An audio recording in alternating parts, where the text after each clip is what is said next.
આદિવાસી સમાજનો એક મોટો ચહેરો અને કોંગ્રેસના ધારાસભ્ય અનંત પટેલ જેઓ હાલમાં લડી લેવાના મૂડમાં દેખાઈ રહ્યા છે સરકારની સામે, જેમાં તેમણે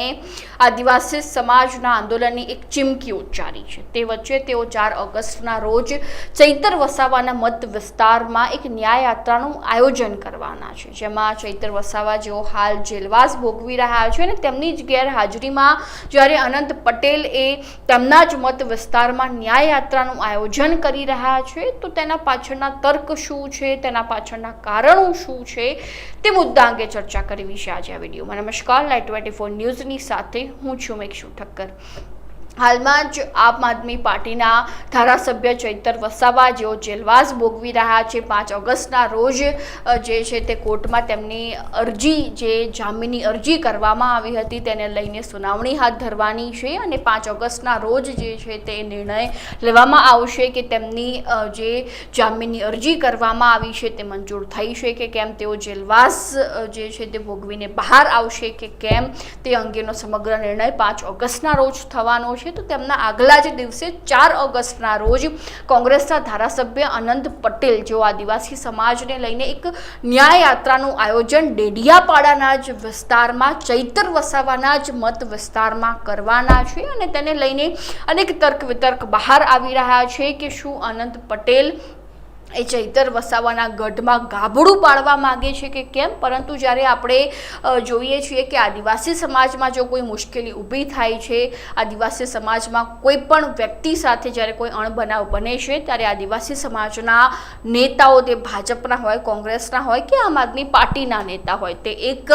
સાથે જોવા મળતા હોય છે, એ મુશ્કેલીનું નિવારણ લાવતા હોય છે। તેમાં તેઓ રાજકારણ નથી ખેલતા, પાર્ટી નથી ખેલતા અને માત્ર સમાજ માટે કામ કરતા આપણે જોયા છે। ચૈતર વસાવા, અનંત પટેલને પણ આપણે સાથે કામ કરતા જોયા છે। ઘણા કિસ્સાઓમાં તો ભાજપના સાંસદ મનસુખ વસાવા પણ ચૈતર વસાવાને અનંત પટેલ સાથે જોવા મળતા હોય છે જ્યારે સમાજની વાત આવતી હોય છે ત્યારે। પરંતુ જ્યારે અહીંયા કોંગ્રેસના ધારાસભ્ય અનંત પટેલ જે એક પક્ષના ધારાસભ્ય તરીકે ન્યાય યાત્રાનું આયોજન જે છે તે ચૈતર વસાવાના ગઢમાં જ કરવાના છે, એટલા માટે પ્રશ્નો ઉઠી રહ્યા છે કે શું હવે કોંગ્રેસ આમ આદમી પાર્ટીના ગઢમાં જ પ્રવેશ મેળવવા માગે છે, એન્ટ્રી કરવા માગે છે, આમ આદમી પાર્ટીના જ ગઢમાં ગાબડું પાડવા માગે છે કે કેમ, તે ખૂબ મોટો પ્રશ્ન ઉઠી રહ્યો છે। એટલે જ્યારે આપ નેતા ચૈતર વસાવા પોતાનો જેલવાસ ભોગવી રહ્યા છે અને તેમની જ ગેરહાજરીમાં જ્યારે કોંગ્રેસના ધારાસભ્ય અનંત પટેલ એ ન્યાય યાત્રાનું આયોજન કરતા હોય તો તેનો અર્થ શું થાય, એ ખૂબ મહત્વનો પ્રશ્ન ઉઠી રહ્યો છે કે શું આમ આદમી પાર્ટીના ગઢમાં કોંગ્રેસ ગાબડું પાડવા માગે છે, શું એ આમ આદમી પાર્ટીનો જે ગઢ, ડેડિયાપાડાનો જે ગઢ છે જેમાં ચૈતર વસાવાની ખૂબ મોટી લીડ જોવા મળતી હોય છે, એ જ ગઢમાં શું કોંગ્રેસ જે છે તે એન્ટ્રી લેવા માગે છે કે કેમ, તેવા અનેક તર્ક વિતર્ક જોવા મળી રહ્યા છે, અનેક પ્રશ્નો ઉઠી રહ્યા છે અને એવું પણ જાણવા મળી રહ્યું છે કે 4 ઓગસ્ટના રોજ જે ડેડિયાપાડાના એક વિસ્તારમાં ન્યાય યાત્રાનું આયોજન કરવામાં આવ્યું છે તેમાં કોંગ્રેસના ધારાસભ્ય અનંત પટેલની સાથે અન્ય કોંગ્રેસના નેતાઓ પણ જોડાવવાના છે એવા સમાચાર હાલમાં મળી રહ્યા છે। એટલે અહીંયા કોઈ સમાજની વાત તો નથી, સંપૂર્ણપણે અહીંયા રાજકીય વાત જોવા મળી રહી છે અને કોંગ્રેસ ક્યાંક ને ક્યાંક ચૈતર વસાવા જ્યારે જેલવાસ ભોગવી રહ્યા છે એટલે શું એમના વિસ્તારમાં એક રાજકીય લાભ લેવા માગે છે કે કેમ, એ પણ ખૂબ મોટો પ્રશ્ન ઉઠી રહ્યો છે કે જેમાં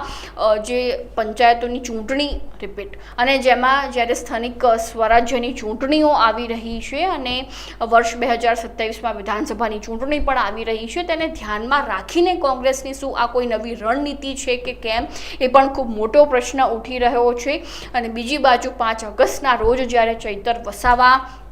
ના જામીન મંજૂર થાય છે કે કેમ, એ પણ ખૂબ મોટો પ્રશ્ન બની ગયો છે। તો હવે જોવું રહ્યું કે 4 અને 5 ઓગસ્ટના રોજ ગુજરાતના રાજકારણમાં શું નવા જૂની થાય છે અને ખાસ આવા નવા અપડેટ્સ માટે અમારી સાથે જોડાયેલા રહેજો અને લાઈટ 24 ન્યૂઝને સબસ્ક્રાઈબ કરવાનું ભૂલતા નહીં।